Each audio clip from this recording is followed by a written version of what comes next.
friends. I'm Texe. Great to be with you here at Power of Prophecy as we expose the darkness and uplift the light that is Jesus Christ. You know, one of the things that has most disturbed me in the past several years is the incredible movement toward what has to be to become the most horrible tragedy of our day, and that is the literal building of concentration camps in America. You know, the Bible prophesies hard times for all people on earth in the last days, and Christians, until Jesus comes to gather us up again, will not be immune from tribulation. It says in Revelation 13 verse 7 that the beast from Satan, he will make war with the saints and overcome them. It says power was given him over all kindreds and tongues and nations. One of the verses that has always broken my heart when I read it is Isaiah 57 verse 1, where we read simply, "The righteous perisheth, and no man layeth to heart." The righteous perish, and no man seems to care. You know, I don't want to be in the predicament of standing before my Lord and Savior one day in judgment, and he telling me, "You didn't care, Texe Mars." Some years, in fact, as a young man, I began having dreams. Now, I'm not a very mystical person, believe it or not, but I had dreams, and they were of a strange character, and I had the same dream over and over again. It was a dream that, and by the way, these dreams began when I was only 4 or 5 years of age, and they continued, the very same dream. I was in what appeared to be a concentration camp, although when they began, I had no idea what a concentration camp was at such a young and tender age.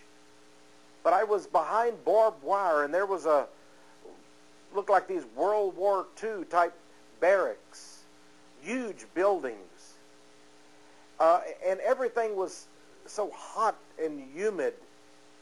And I looked about the camp, and that's what it was, a camp, and I saw that there were 3 great frog-like creatures like frogs.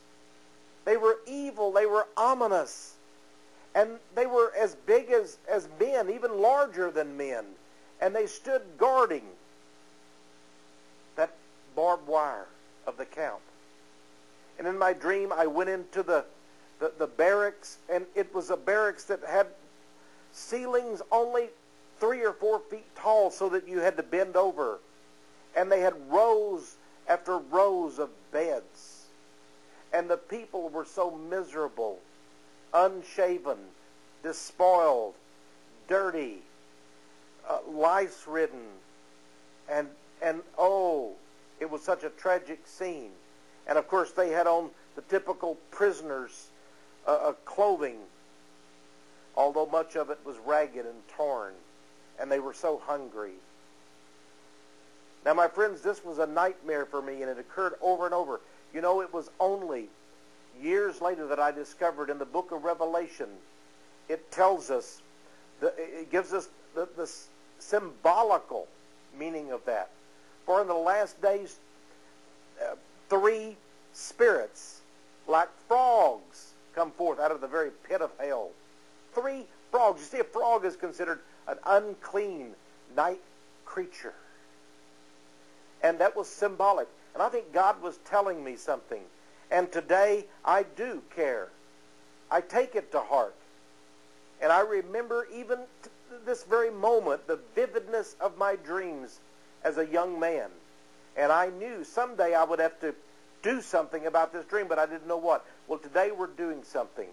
Today we're going to look at the gulags in the United States of America, the building of concentration camps, the planning, the preparations are already here.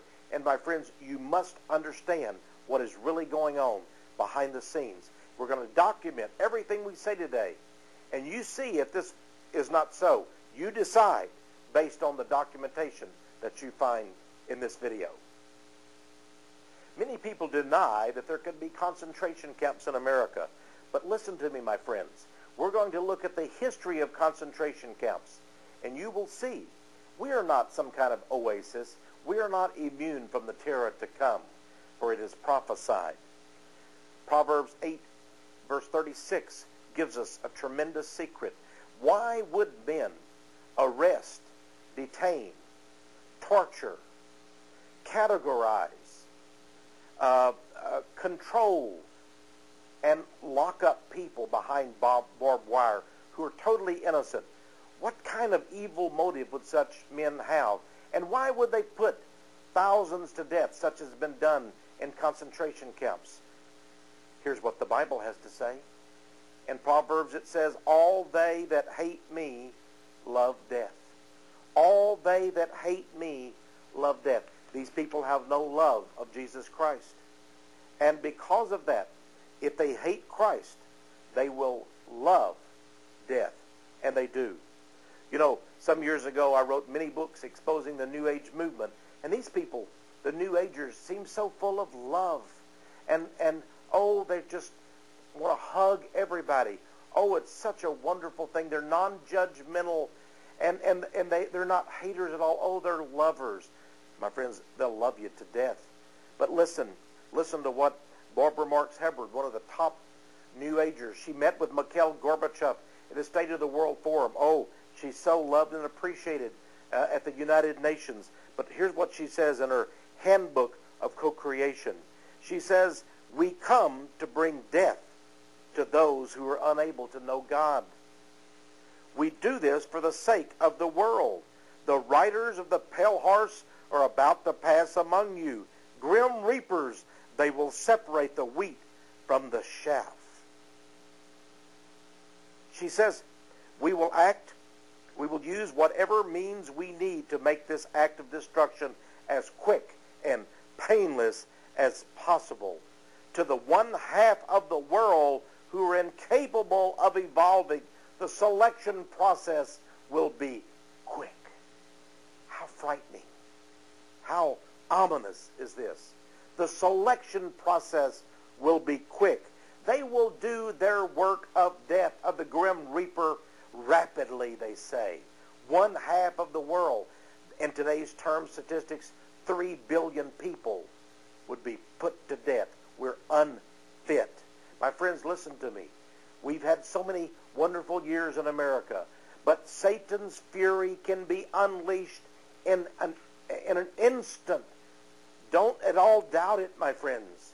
In one moment you're living in prosperity, driving nice cars, living in a nice home, watching your big screen television, and the next you're locked up in a concentration camp full of filth with sounds of horrible torture eking at you from just down the hall in those locked rooms of interrogation. I believe there has already been a plan set up. And this plan has been worked ever since World War II for the internment and the torture and the death of those who are the enemy. And who would the enemy be? My friends, I am the enemy, and you are the enemy if we have Jesus Christ inside our heart. If we have the truth, if we have the love of Christ, then those who hate Christ will want to put us to death. Jesus himself said they will kill you and think they do God's service. Yes, Barbara Hubbard says we're doing it for God. And they are doing it for God. Their God, Lucifer, the denizen of hell. Now, some people say, but are we really being tracked and monitored today? Could they be keeping a watch over us? We want you to read what Colin Powell had to say not too long ago, just a few months ago. He was asked about Russia and why there was so much destruction and violence in Russia. And what Colin Powell, the Secretary of State of the United States, said was, the difference is that in America we're able to track and monitor and capture American citizens because we have a system called the Social Security numbering system. The quote is on the screen for you to see of what he said. Yes, they have you numbered, my friends. And I remember the words in the Bible, Jesus Christ, when they came to get him and took him away and took him to that horrible hilltop called Golgotha, or the skull. You know what the Bible said? It said he was numbered among the transgressors. He was numbered among the transgressors. And today they have set up a system, I believe, the elite of this world, the Illuminati. And you, my friends, because you love the truth, do not doubt for a moment you are numbered among the transgressors. And we are no better than our Lord Jesus. And this will happen too in due time. You know, I want to show you some evidence of concentration camps throughout history and how men have used tortures. I want you to see something. It is only the few that find Christ. It is only the few that would not touch the hair of a person's head. A Christian cannot kill. A Christian cannot torture. A Christian cannot hurt and maim another human being, because the Holy Ghost inside of you will not allow it. But there are men who think it is no more important than the crushing of a fly or a mosquito in their hands to kill a human being. They exist, my friends. These people are monsters. Our prisons are full of them. And throughout history, they have succeeded in grabbing and conquering the very leaderships of governments. And they sit today in the highest seats of government. Look at this article from a magazine some years ago. Talked about the Chamber of Horror. Did you know that in San Gimignano, Italy, there is a museum of torture and pain? Who would think about having a museum of torture and pain? But the people who run this museum say it is only right that we do so people cannot forget the horrors that have been visited on people throughout history. This is an important aspect of history, and this should not be hidden away. Those who run this museum with its chambers of horror, they say here the fiendish devices here were designed to produce unbelievable agony. Unbelievable agony. Branding irons, thumb screws, skull crushers, tongue clamps. You say, what has that got to do with America today? Let me read you from Nexus magazine, August, September 1998.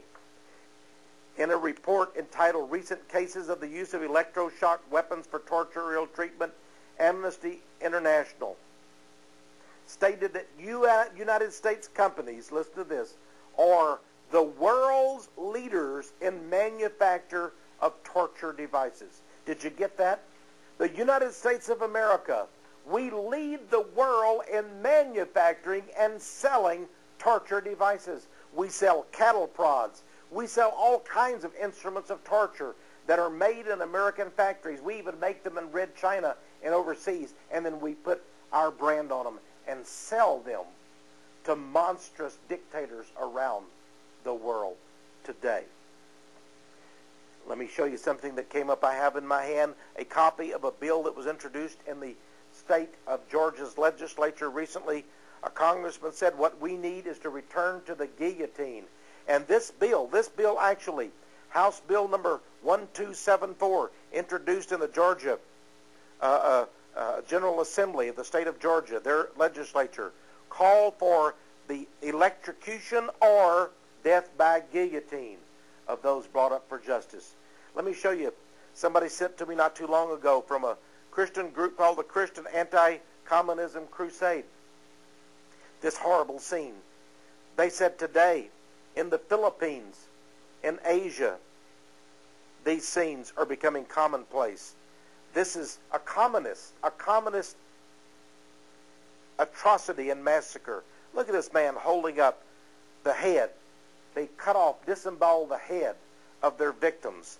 This literally was done by a group calling itself the Communist New People's Army. Communism is not dead. The monsters who gave us the Soviet gulags are still alive, and I believe many of them are in the United States of America. I was recently reading about the Aztecs of down in Mexico and in South America, the horrible things they did. Did you know that they had concentration camps? and they would take their thousands of victims of neighboring tribes, and they would bring them to their pyramid sites, and they would bring them into the pyramids and keep them in dungeons there until they were ready to sacrifice them. And then they would go slowly up the steps as the priests walked beside them, and then they would be sacrificed to the sun god at the top of that pyramid. And their hearts would literally be cut out while they were still beating. The Aztecs. This is from a book talking about these horrible things. You say, well, those were natives. Those were pagans. Those were brutes. My friends, let me tell you, not too long ago I was reading this incredible, well-documented book entitled Exterminate All the Brutes.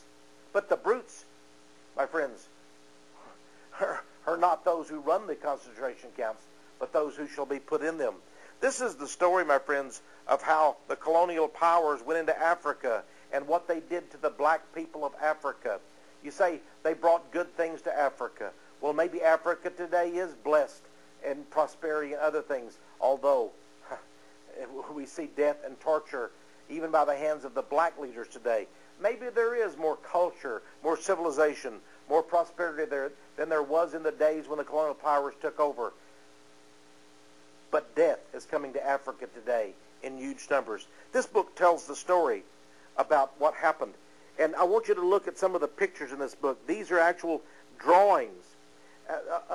An artist actually went there and saw these things and made these drawings. Here, for example, is a British officer who forced the African tribesmen to literally come and worship at his feet. It reminds you what the Nazi guards did to the Jews and the other victims of the concentration camps, and what the Russians did as well, the monsters. Here's another picture of the white gods, so to speak, in Africa, and how they forced the black Africans to come and worship at their feet. And this was the first instance in history in which men subordinated others to them and actually set up concentration camps. And they did set up concentration camps throughout Africa. Now, here's a story, and I want you to understand that no population is immune from this. And I want you to understand that it's not just the German Nazis that ran concentration camps. Concentration camps have been set up by many cultures, many language people, many nations, many ethnic groups have set up and run concentration camps. It seems like Satan never changes. He used concentration camps 1,000 years ago, and he will use them today in America. Here's an article on concentration camps. Look at the face of this victim. This was in Armenia. Concentration camps and massacres were set up by the Turks and the Kurds who took the Armenians. And it is said that as a minimum 2 to 5 million Armenians were massacred. Now, we move on up, and here is from Newsweek magazine back in 1995, a picture of a POW, which is really a concentration camp. This is an Australian prisoner of war. He's about to be beheaded by a Japanese warlord. Yes, the Japanese set up these camps back during World War II. At the same time, they went into China. Here was a story about a book that was out recently called The Rape of Nanking. That's a city in China. It says the forgotten Holocaust of World War II. Yes, the Japanese went into this city and killed and put people in prisons. Horrible things they did to these people. Then we get to Yugoslavia, Bosnia. This is from Business Daily. It talked about Yugoslavia's bloody history. Now, we got involved, in Serbia, Bosnia, Herzegovina not too long ago. But if you want to look at the history of it, here, for example, during World War II, the dictators who favored the Nazis and the Catholic Church worked very close together and running Ustashi death squads. And they set up concentration camps and began to kill and kill and kill. I know you can barely see the picture. It's not a very good one in the middle, and I'm sorry, it's many generations here. But look at all the dead bodies, the genocide. The Ustasha, the secret police of Yugoslavia, stand over the corpses of Serbs in this hideous picture. Here, by the way, just recently, there's an article from USA Today, and the war that really gathered forces in the 1990s. Look at this scene. Deep in caves, body after body, put in this underground morgue, similar to concentration camps. And then this picture, this is from the European newspaper. Here is a picture. Now we're talking about 1990s, my friends. This is not German Nazis. This is what happened during the Serb-Muslim-Croat war in Yugoslavia, modern-day Europe. And then, of course, we had what happened in Africa just recently. The colonial powers didn't do this, my friends. One black force did it to another black force in the nations of Rwanda and that area of the world. We had a horrible massacre. Look at all of these dead bodies. By the way, this is August 1994, Time magazine. This is the beginning of the final days. This is the apocalypse, said a resident of Zaire, a nation in Africa. Interestingly enough, let me show you another picture too of that. The slaughter was just too much to unbear in Burundi and Rwanda. In one case, they took hundreds and hundreds of captured innocent people, men, women, and children, and they took them into a church. And they said, here you will have sanctuary. Here you will have safety. And then they came in with their machetes and began to cut off their heads and limbs and killed every single one of the people in that church. And did you know that the United Nations sat by and watched it? And the people of Africa today believe that the United Nations actually participated and were complicit in this. And it was for this that we see this article in the Austin American Statesman that says protesters want the United Nations to get out of Rwanda in Africa. And over here we see an African man holding up a sign that says Boutros. He was the Secretary General of the United Nations, and Mitterrand, the President of France, are accomplices of the authors of genocide. They say over 1 million people were slain in Africa, massacred, men, women, and children. Here's just one little article on it. Rwandan killings send thousands on the run.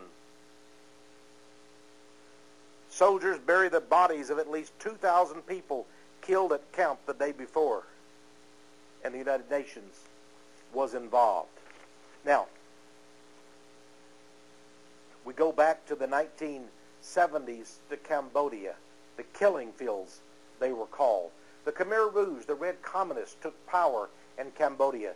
You know, one of the first things they did was close up the cities, and they rewilded. Yes, they had a program called the Rewilding Program.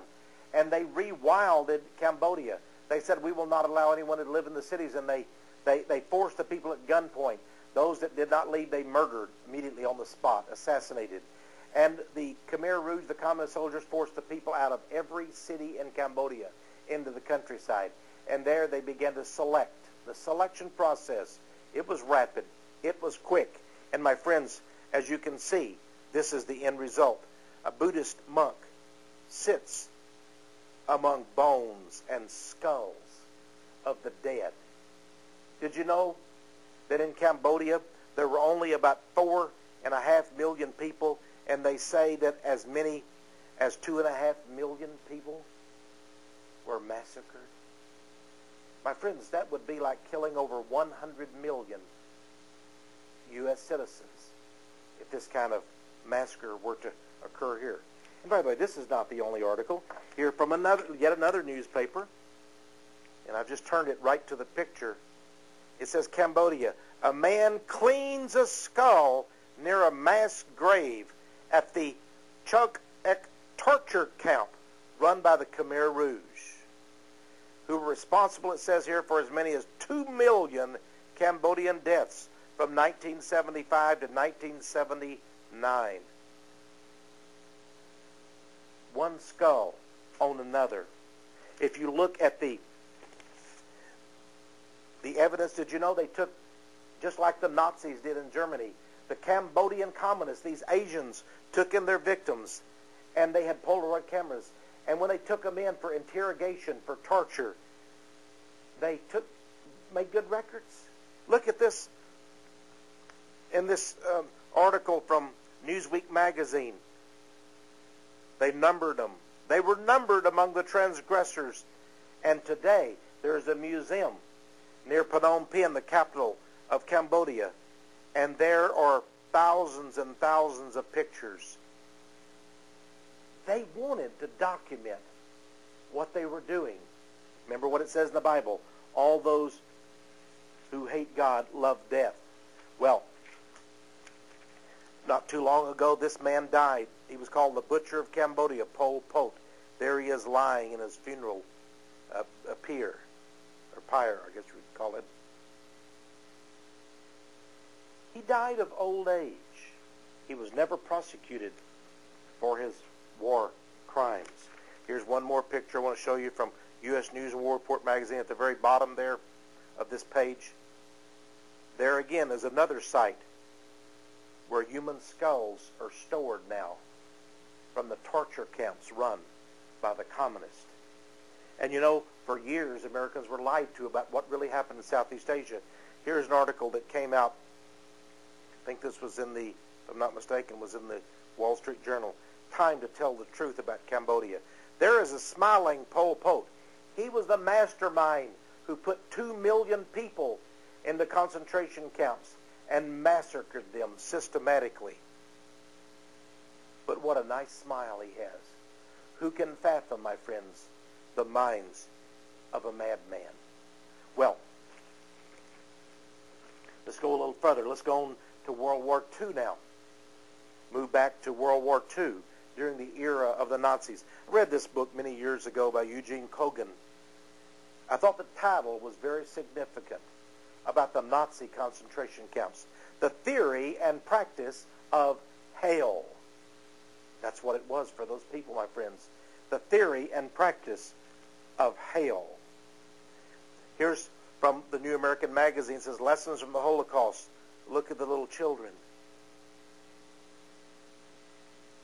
Jesus said it would be better for a millstone to be tied around a person's neck and they be thrown into the depths of the sea rather than to hurt one of these little ones.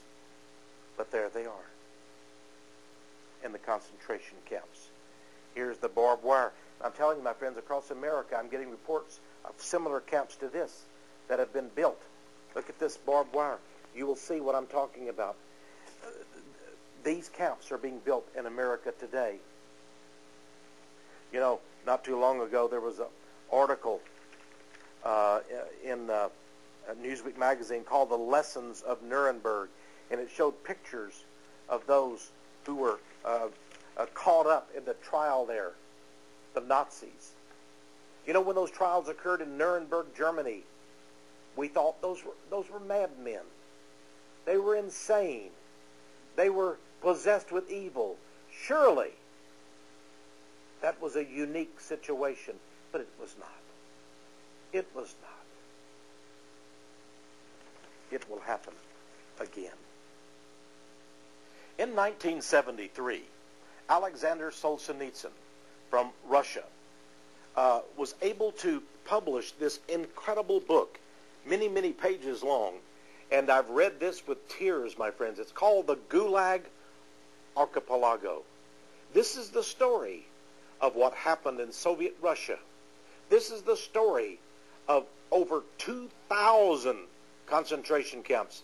Many people in America know what happened in Nazi Germany, at Auschwitz, and other horrible places. And my friends, I'm not at all making light of the Holocaust that happened in those concentration camps. It was a horror. I'm not going to deny that at all. But listen to me, my friends. The communist concentration camp program made the German program look like almost a picnic. But we couldn't even use the term picnic for either one because both are monstrous. And both really did happen. This book documents this. Here's a picture of Alexander Solzhenitsyn. This book came out, by the way, in 1973. I want to read to you just one segment of this, something that Vladimir Lenin, the founder of communism and the first leader of the Soviet Union, said back in 1918. It says, V.I. Lenin, that's Vladimir Lenin, proclaimed the common united purpose of, quote, this is a quote from Lenin, purging the Russian land of all kinds of harmful insects. I-N-S-E-C-T-S. Insects. No better than bugs that you squash with your boots. That's what he saw his enemies. My friends, that's the mindset of people that run the camps. Here in this article from the New American Magazine is a man named Avraham Shifkin. His father perished in one of these Gulag concentration camps. And here he is pointing to a map of the Soviet Union. And this gentleman affirms that there were over 2,000 of these camps. Here's a book called The Persecutor. Very interesting. It tells the story of a man who actually was indeed a guard and a persecutor. He worked for the Gulag system. He was a Russian. Wasn't that he wanted to do it, but he said it did give him some advantages. Here's the card that he was given. The card that he was given that made him so very special. They called him a member of the Voluntary People's Brigade. The Voluntary People's Brigade for maintenance of civil order. And by using this card, he was able to arrest any citizen on the street or in their homes he chose to, even without a warrant of their arrest, without any order from a court, simply because they had been reported as a potential enemy of the state. You know, we have seen this, by the way, here again, we see human skulls. Is that from Cambodia again? No, my friends. This is from communist Russia. Here today, this is an actual picture from U.S. News and World Report of a Russian policeman, a SWAT team member. Is there any doubt, my friends, that these people are ready to put people in concentration camps? Listen to me. They are already doing it in a place called Chechnya. Here's one village. Here's a mother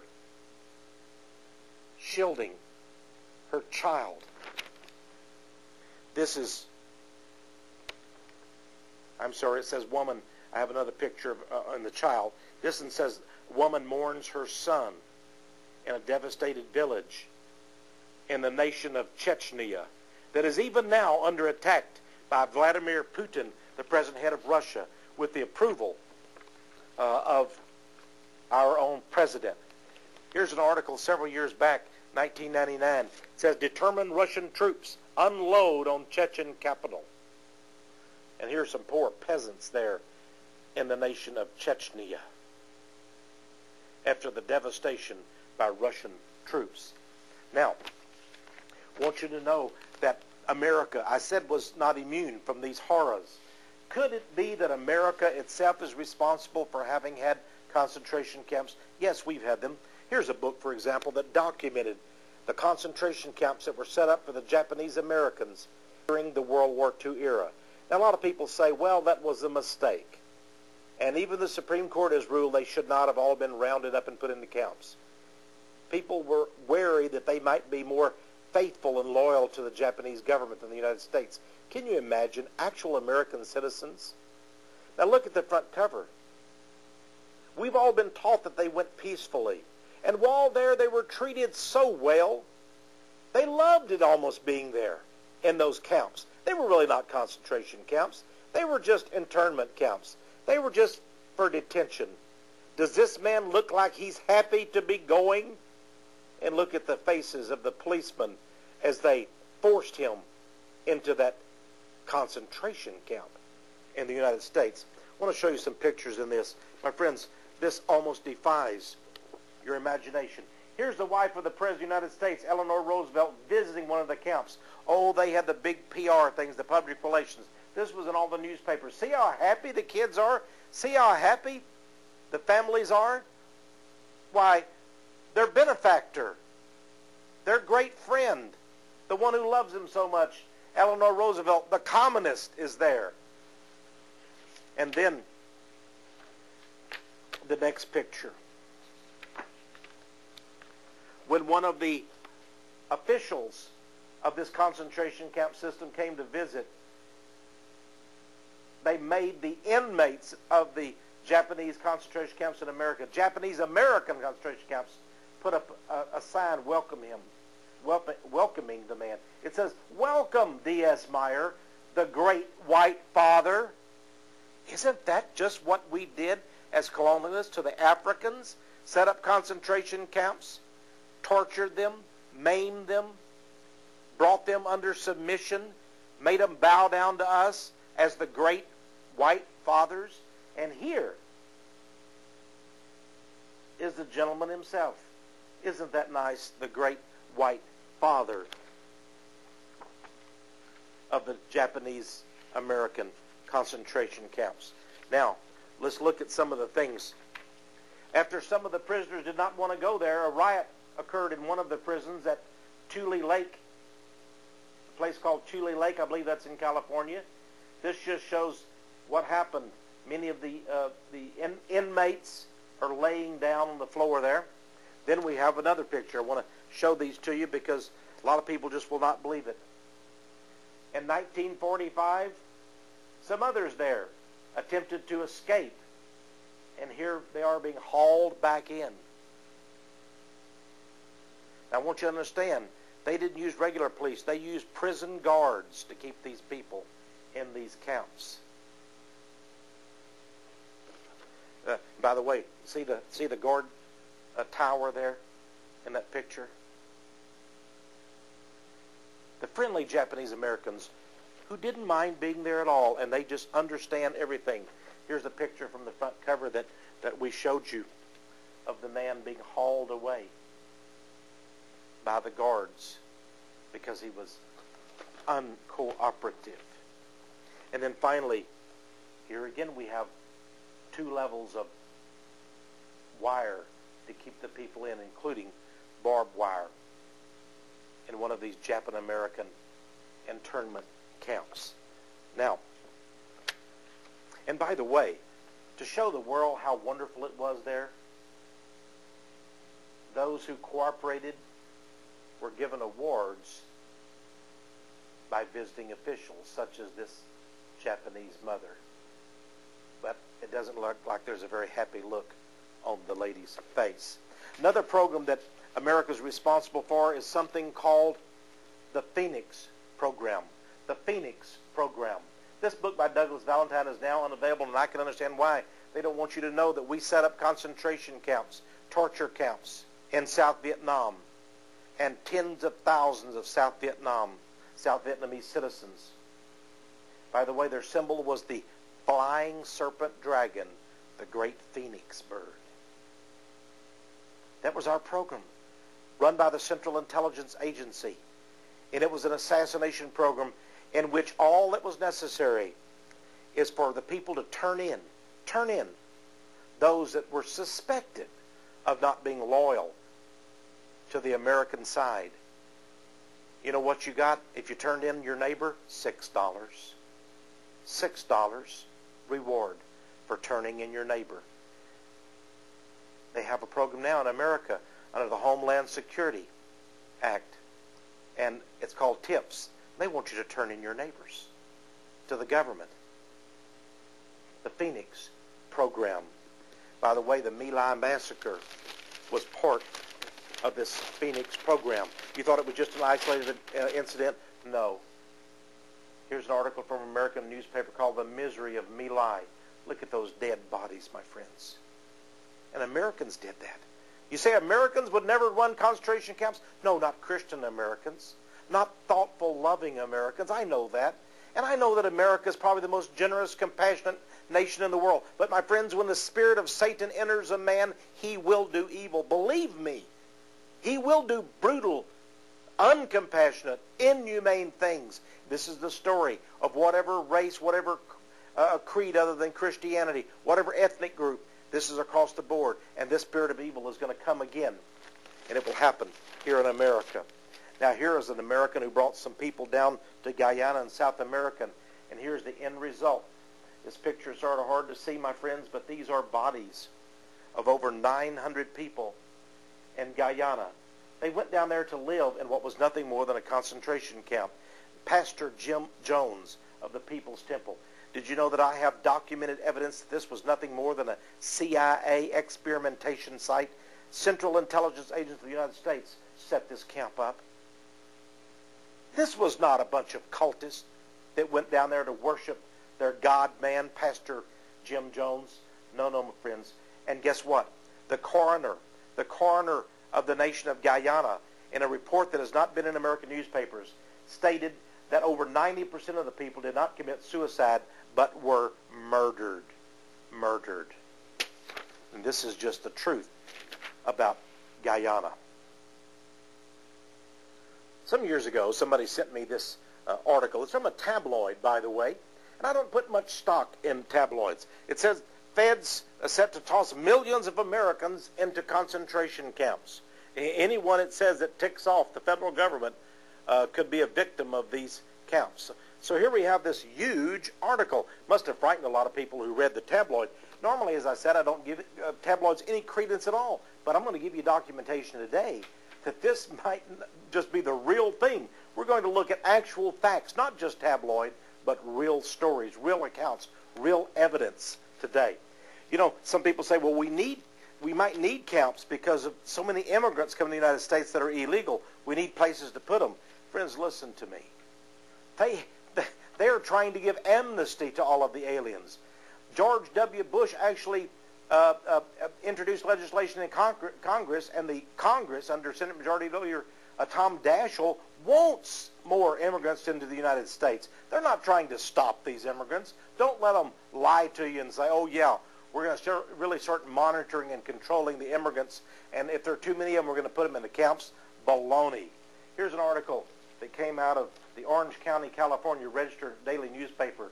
U.S. developing a plan to contain an influx of refugees from Mexico. Baloney. But what the real news is it talks about detention camps. Dozens of detention camps are being built and billions of dollars are being spent. Detention camps. It's not for refugees. They're not trying to put refugees. They don't have enough border patrol to control our borders now. Then an article, I have it in front of me, from the San Diego Union Tribune newspaper. It says U.S. military installations will be used as detention centers, and federal law enforcement agents from around the country could be used if these kind of camps are set up. Then my good friend who publishes the Free American put out this article, Government Admits Concentration Camp Program. Quotes Congressman Henry Gonzalez, Democrat from Texas. He says, the truth is, yes, the plans are here, where you could, in the name of stopping terrorism, evoke the military and arrest Americans and put them in detention camps. That's Congressman Henry D. Gonzalez from San Antonio, Texas. Here's somebody that sent me an article. It says President Bush in 1989 authorized the Federal Emergency Management Agency, or FEMA, to build 43 primary camps having a capacity of 35,000 to 45,000 prisoners each.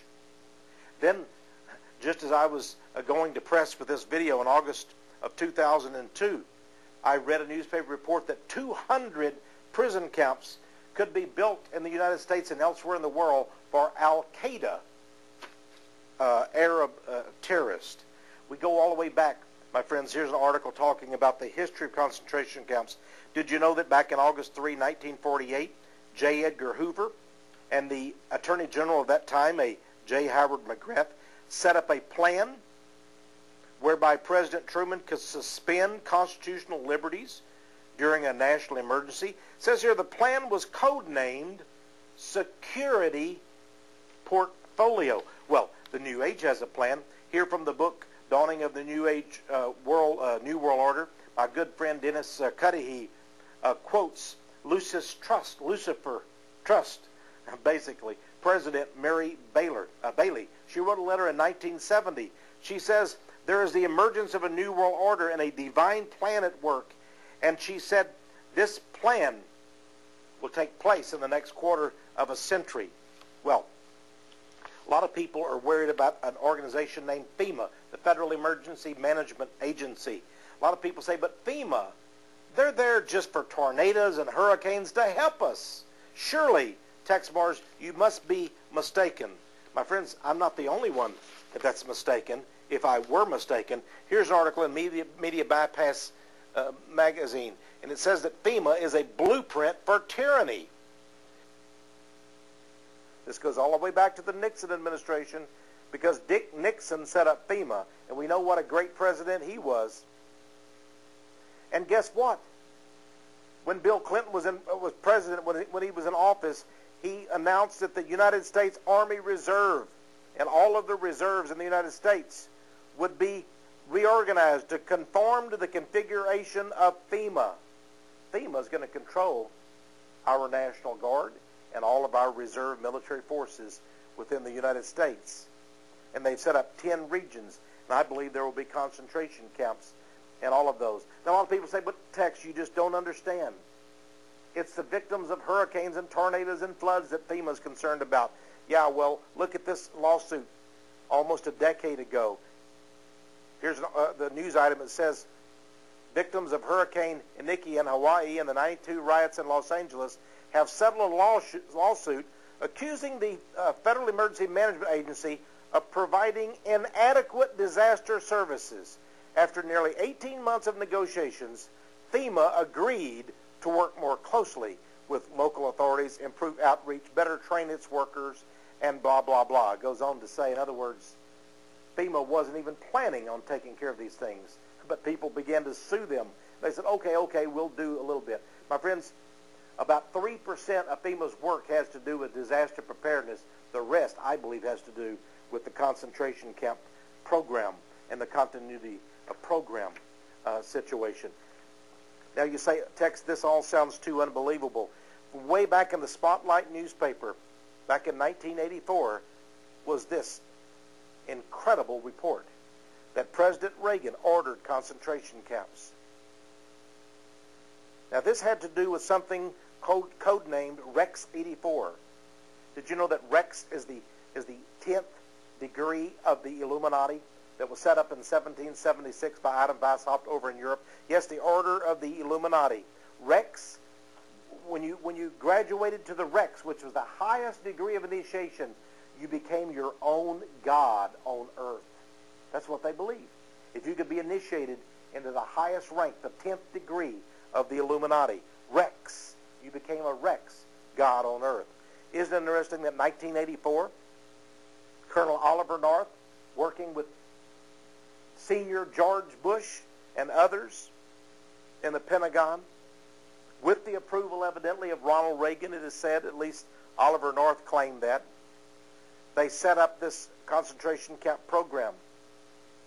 And by the way, they mentioned that there would be custodial facilities for dissidents and those who or political opponents, resistors, or outspoken critics of the government in times of emergency. Are you an outspoken critic of the government? Have you written a letter to the editor? Have you complained to a friend or a neighbor about the IRS or what the FBI has done or some other agency of government? You could be targeted for one of these concentration camps. And by the way, they even had a plan for this, and this has been exposed. Eglin Air Force Base. These are some of the sites of these camps.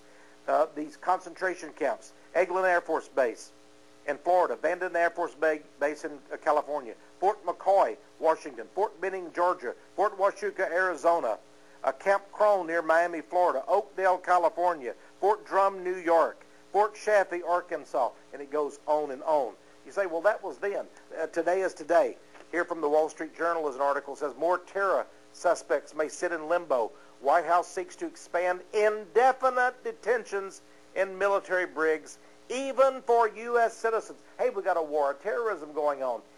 All is fair in love and war, including putting American citizens who are guilty of nothing, but they're suspected terrorists. They might be associated with a terrorist, meaning maybe they wrote a letter to a friend overseas that was considered a potential terrorist. Or maybe they talked about something that the government didn't like. Now they can be arrested and imprisoned and locked up in a military installation forever and never even brought before a court.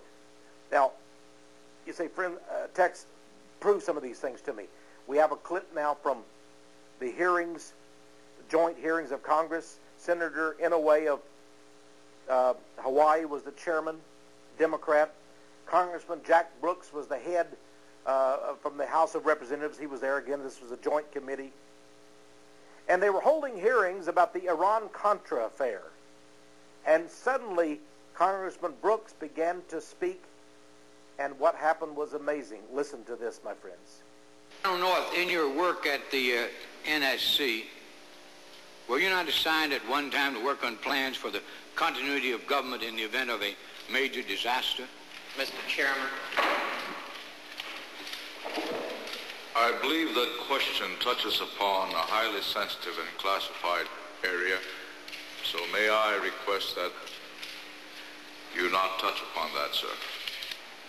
I was particularly concerned, Mr. Chairman, because I read in Miami papers and several others that there had been a plan developed by that same agency, a contingency plan in the event of emergency that would suspend the American Constitution. And I was deeply concerned about it and wondered if that was the area in which he had worked. I believe that it was. May I most respectfully request that that matter not be touched upon at this stage. If we wish to get into this, I'm certain arrangements can be made for an executive session. Notice, friends, what was said in this. Congressman Brooks wanted them to bring out in public the fact of these concentration camp plans. Oliver North he's just a quisling. He's just a little military nobody. But he was helping to put these together as a bureaucrat there in the Pentagon and the White House. He called it the project. The concentration camp project, he should have called it. But look at what Representative Brooks says. I was concerned, Mr. Chairman, because I read in the Miami papers and several others there had been a plan developed by that same agency, a contingency plan that would suspend the American Constitution. And Chairman Inouye says, we can't talk about that. We'll have to go in private and speak about that. In other words, we don't want the public to know about that. Did you know that recently Newsmax.com on the internet, one of the top news sources, published this article, FEMA's plan for mass destruction attacks? Of course it's true. They gave out a contract for $300 million to build concentration camps. That's what they are. New cities to relocate people. There'll be relocations that are going to be occurring. That's what they're really saying. Now, let's move very fast here. We've got so much information for you. And by the way, I even have a map here in my files. I wish I had time to bring this up to you. These are some of the installations of Rex 84 project, the concentration camp plan for the United States. And as I said, this was even discussed in the Senate floor. Here's in the hearings. Here, for example, are the badges. This is from my good friend Lawrence Patterson's Criminal Politics magazine several years back. Did you know that FEMA, and by the way, look very close at FEMA. I want you to see their symbol. I want you to see their symbol. Do you see what it is? The eagle, but look inside. It's the triangle with the black circle border behind it. That is an occult symbol, the triangle within the circle. and that's the symbol of FEMA. And by the way, these are patches. These are patches for the National Police Force that has been established. Yes, patches for their uniforms. They do have a national police forces. This newspaper put out this magazine trying to warn people. Unfortunately, this is just a small publication. It says FEMA and Fed police patches are red flags. You better watch out for what's coming in the future. And I've got so much for you more, my friends. Here's a letter that gives proof that there is indeed an Army regulation on what is called a civilian inmate labor program. And attached to this was the plan for setting up these labor camps throughout America in time of emergency. This plan several years back was called Operation Garden Plot, and I have a copy. This actually is from Headquarters United States Air Force all the way back to 1984. Civil Disturbance Plan 55-2 Garden Plot. It was classified, and through the Freedom of Information Act, some people got it unclassified and were able to gain a copy of it, and I have a couple of copies here in my files. This is the actual plan of what will take place when the alarm goes off. Now, I want you to understand, I'm not the first one to expose these things. By the way, maybe I should go back real quickly. In Washington Report, I have it here in front of me. You'll see it on the screen. There's a statement from the editor of this some years ago. He said, ask your congressman or senator to check out Pentagon Manual FM-10. That's yet another manual. It outlines Army operations to round up U.S. citizens and hold them in concentration camps. It is for real. He said, want to bet your congressman and senator will lie and tell you it's just some fruitcakes on talk radio? Yeah, that's what they will tell you. You know, I've been able to receive a copy of this. This was a booklet put out by a man named William Pabst. He sued the United States government. It went to federal district court, and then it went to the United States Court of Appeal. He stated there is a plan for concentration camps in America. All the way back to the 70s, William Pabst. I have the transcripts from the court hearings. Even the judge, the federal judge on the bench, admitted it. But they decided that Mr. Pabst didn't really have the jurisdiction and the standing to sue in court. Can you believe that? But it was admitted. And by the way, the government's attorneys, the U.S. Justice Department lawyers fought like tooth and nail to stop the disclosure of this. But I have these plans in this book. Now, that's not the only one. I have so much more for you here. By the way, in this Civil Affairs Operations Manual, it even shows how to set up a concentration camp, where the latrine will be, where the messing or the cooking and eating facilities will be, where the dormitories will be, and so forth. Now, let's move on just a little bit more. I wish I had time to discuss this. Here was a man who sent me massive documentation. He was very high involved in government activities, and he sent me massive documentation. I got this report, too, from Serge Monast. He was writing to this ministry. He was a Canadian journalist, and he found out about the concentration camp program in America, and he made up this book, and he has all kinds of documentation in the book, even with a map and pictures of various things that are going on in this concentration camp program. And Serge Monast made a plan to go across America and expose this. He was going to offer this book right here across America to people. He wrote and told me in a letter, he said, Brother Mars, I am desperate that people know about this. They must learn. America, and even the back of this says, America is in peril. Serge Monast. He was only around 40 years of age, and he was found dead. His wife, his children are convinced he was assassinated. By the way, I've been unable to find the author of this book. I have asked for people on the radio. I've talked about it on my videos, on television. William R. Pabst, I cannot find any record of this man existing today. If you know where William Pabst is today, would you please let me know? Was he picked up? Was he taken away because he had exposed too much? So much to tell you, my friends. Here, for example, this is an actual law of Congress that was introduced and passed, called the Emergency Powers Institute. And it begins by saying, this is actually from the Senate now, report number 93-549. It says, a majority of the people of the United States have lived all of their lives under emergency rule. For 40 years, freedoms and governmental procedures guaranteed by the Constitution have, in varying degrees, been abridged by laws brought into force by states of national emergency. The Senate of the United States in this report admitted we still live under emergency rule. All these many decades we have done so, and no one has been told. Did you know that you're under emergency rule? That your freedoms under the Constitution of the United States, the Bill of Rights, have been abridged? Did you know that? Here it is in this Senate report. 93-549. By the way, it goes on to say here, the President, under the powers delegated by statutes existing today, the President may seize property, organize and control the means of production. That's all business, all factories, everything. Seize commodities. That's food. Seize your food. Assign military forces abroad. Institute martial law. Seize and control all transportation and communications. Regulate the operation of private enterprise. Restrict travel.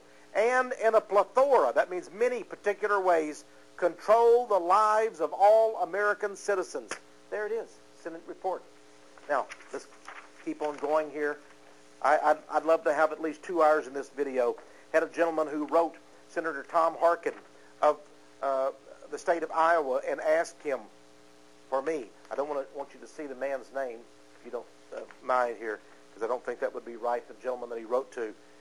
But Tom Harkin thanked him for writing me. He said he's concerned about these executive orders that give the president such dictatorial authority. And he said, I appreciate your concerns, wrote back Mr. Harkin, regarding the executive orders of the President of the United States. These orders are usually given in times of crisis or war. I have enclosed some information for you and hope it proves helpful. I have 3 packets of information Senator Harkin sent this gentleman.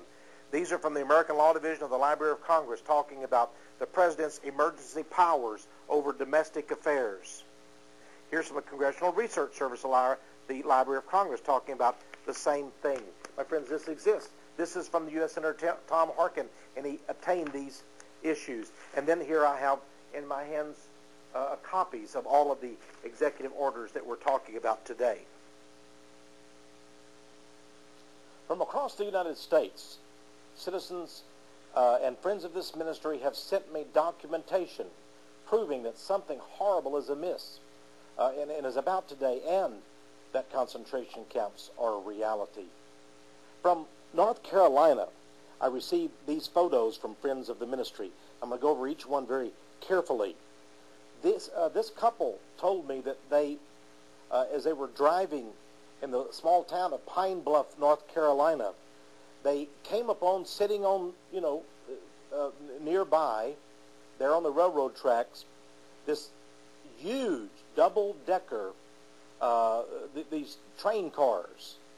And they were curious about them. And they went back home and got their camera and came back. There were no guards around to stop them from investigating, so they decided to do a little bit of a spy activity there. This shows you how very large this railroad car is. You can see the woman standing beside it. Notice these are like no railroad cars I've ever seen. Now she told me, and here again, by the way, is the end of one of these cars. You can again see how very huge they are. Again, they're like double deckers. And then she said, Brother Texe, she says, please pay attention very carefully to picture number 4. That's this picture here. We managed to take a picture through a crack of the inside of the railway car. Notice The chains, they appear to look like shackles. I want you also, my friends, to see what appear to be seats or benches on either side. And my friends, if this was a cattle vehicle, cattle don't need padded benches, do they?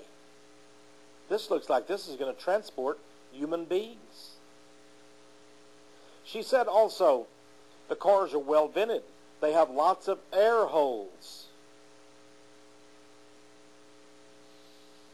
Now, at the same time, I received so many magazines in here.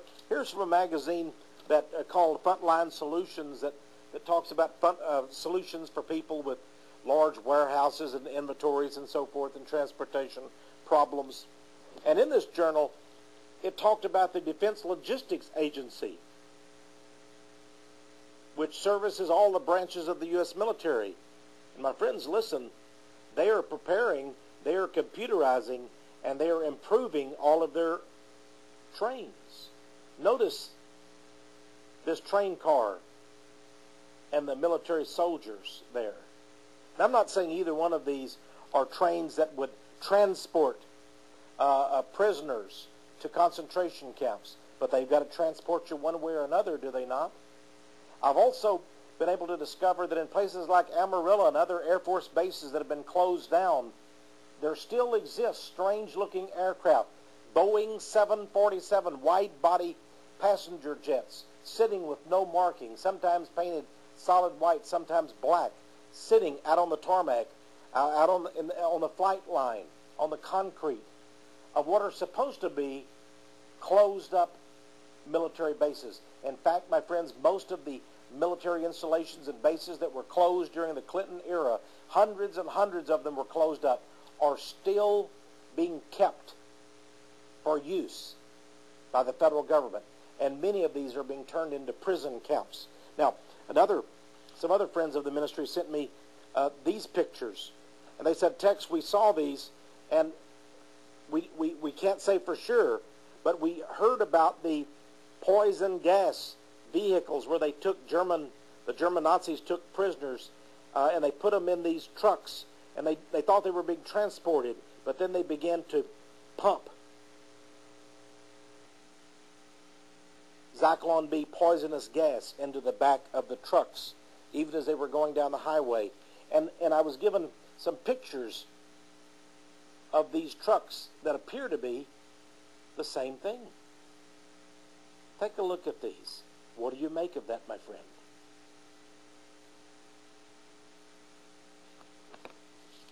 Then we go on a little bit more. Here, by the way, here's some other shots. What kind of vehicles are these? Are these for transportation of prisoners? Maybe they don't want anybody to see inside these. Then, from a computerization and computer management publication called Automatic ID News was this article. And I think this is both frightening and very revealing. It says, new DOD, that's Department of Defense system, tracks refugees. Oh, yeah? Well, listen to what it says here. It says that they're at Guantanamo Naval Base, Cuba. Now, this was way before the September 9/11 attack, but they were already preparing. They gave these people, they used them as human guinea pigs and put ankle bracelets with microchips on their ankles so they could track them around the prison camp. And they call this system, so with one computer in one control room, they know where every prisoner, by number, where they're at any given time. You go to the bathroom, they know where you're at. You're eating a meal, they know where you're at. You're on a work detail, they know where you're at. You're trying to escape. They can see you on the computer because of this ankle bracelet with the microchip in it. Let me tell you what the name of this is. It says that this system, it's a human tracking system, but listen to this. It says this is called the Deployable Mass Population Identification and Tracking System. Mass Population Identification and tracking system. Now let's get to concentration camps themselves. Do they exist? Here, the Patriot Report, back in 1999, in fact, over 3 years ago, sent me this. They said they have found a concentration camp in Nevada, and they believe it's one of 300 being built across America. And look at the guard towers, and you can see the pictures aren't so clear, but we have a water tower, we have a guard tower, and of course we have the infamous barbed wire. This is back during the Clinton era. It shows that Fort Dix, one of the largest Army sites in the world, has now been turned into the largest federal prison. The largest federal prison. I wrote to Fort Dix, New Jersey, and I asked them how large they were. They said, we have over 12 and a half. They wrote back. They told me, they admitted, we have over 12 and a half square miles that's kept, encompassed by barbed wire fences. 12 and a half square miles. How many tens of thousands of people could they put in such a place? Governor Ann Richards, when she was governor of Texas, here's a news item that came out from the Associated Press, said she was touring a prison, the Chase Naval Air Station in Beeville, Texas. It's the state of Texas' first military installation to be converted to a prison, because prisons aren't being built fast enough. Prisons, maybe. Then we have the underground detention camps. My friends, they actually have underground detention camps. And this article from the International Free Press, Serge Monast, remember I told you about that gentleman before, who now has been, I believe, was murdered. He located many underground sites. A man named Richard Sauter, a PhD, wrote this book. I have a copy of it, Underground Bases and Tunnels. What is the government trying to hide? Amazing stories of entire cities. Did you know that there are over 96 cities located underground? Subtropolises, secret installations, deep underground. Here's an article from Time magazine, way back in 1991. It says, Doomsday Hideaway, Mount Weather, carved into a Virginia ridge more than 3 decades ago. A secret bunker still stands ready to shelter U.S. leaders from a nuclear attack. They say that this underground city, and that's what it is, it's not a bunker, it's a huge facility underground. Thousands can live down there. 48 miles from Washington, D.C. They have offices, computer networks. They even have an underground pond holding drinking water, they say, and a television and radio studio. You say, well, that's in case our president, our national leaders need to be protected in case of a nuclear attack. Listen, my friends, there are 96 of these hidden bases. Up in Canada, here's a story out of Maclean's News magazine. An eerie tour of Canada's past, but they're still maintaining. The Cold War is over. There's no nuclear threat from China or Russia, they say, but guess what? They still maintain these places. And as I told you, many of the military installations in the United States are being converted to prisons, or I believe to detention centers and concentration camps. In a book called Future Fire, about military bases and technology, there is a drawing of an underground combat operations center. And you can see floor after floor in some of these underground bases and sites. Now remember, many of these, including all of the Minuteman missile sites throughout the United States, Whiteman Air Force Base, Missouri, and others, have been closed down. But there they are.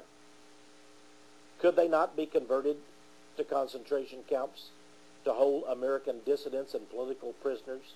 And I'm talking about American citizens, not the Al-Qaeda. We know, of course, that the United States, according to a new report, is building over 200 camps for Al-Qaeda and other prisoners. We know that at Guantanamo in Cuba, you've seen, I'm sure, the news clips about over 200 Al-Qaeda prisoners that were brought from Afghanistan by the Bush administration, and they're still in prison there without charges, without any kind of court hearings. They're just kept there indefinitely as our guests. First they were put in what looked like cages, and now they built some kind of a camp system for them. Guantanamo, Cuba. There where Fidel Castro is. He's our pal. We don't have to worry about him breaking in there, into that and letting the prisoners go, do we? Here's a letter from a lady who wrote to me. I cannot reveal the name of it, but she told me about the underground subtropolis that is in the heartland of America in Kansas. And guess what? She said they actually had a program on this on the Discovery Channel. The program was called Invisible Places, and it talked about miles and miles and miles of a secret, what is a secret to most people, underground city. And it's evidently built by the billionaire Hunt brothers. Quite interesting. Some years ago, just a few years ago in fact, in the early 1990s, south of Dallas, the federal government spent hundreds of millions of dollars to build huge tunnels under the ground. Here's a picture. This is, my friends, this is out of U.S. News and World Report, November 6, 1995. See how huge it is? You can see the two gentlemen there, the workers working down there, carving out these tunnels under the ground. Now, what was it built for? Well, they claimed that they were going to do 21st century type research in physics. This was where they were going to build the superconducting super collider. Now, without getting into all of the science of that, let me just say that they built miles and miles of these huge tunnels. And then they said they decided not to fund. Our U.S. Congress decided not to fund any more scientific research for a super collider, superconducting super collider. But they still have all the tunnels there. What for? Now, let's conclude with this report on concentration camps in America. You know, we've been warning people about this for many years now. I earlier did a video called Concentration Camps in America, warning about this. But now I believe we're on the very verge of this. I don't know when these things are going to take place. I don't know when the gun's going to go off. But I know there is a secret elite that is planning our demise. You see, we're the only enemies they've got. Why? Because we tell the truth. Now listen very carefully to me. You may be frightened to hear about plans going all the way back to the Ronald Reagan era called Rex 84. You may be concerned about all of the evidence that you've seen here today. But I want to tell you something. There is a God in heaven. There is a God in heaven. And remember what Jesus said. He said, do not fear he who can kill the body, but he who can kill both the body and the soul by casting a man or woman into the very pit of hell. My friends, don't fear the devil. I love Psalms chapter 116, verses 3 through 5. I want to read it to you because it's so powerful. Every time I would even think about getting afraid, I read this verse to myself. Listen to this. It says, the sorrows of death compassed me, and the pains of hell got hold upon me. I found trouble and sorrow. Then, oh, I love that. I love the then.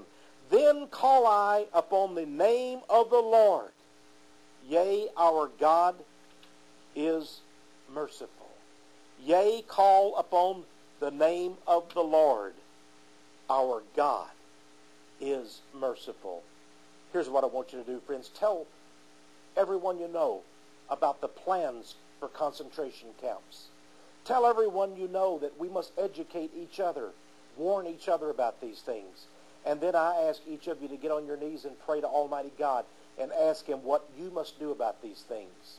I'm not asking you to get guns and rifles and hand grenades and bombs and go fight anybody. I'm not asking you to do that at all. I'm not asking you to revolt against the elite or the Illuminati.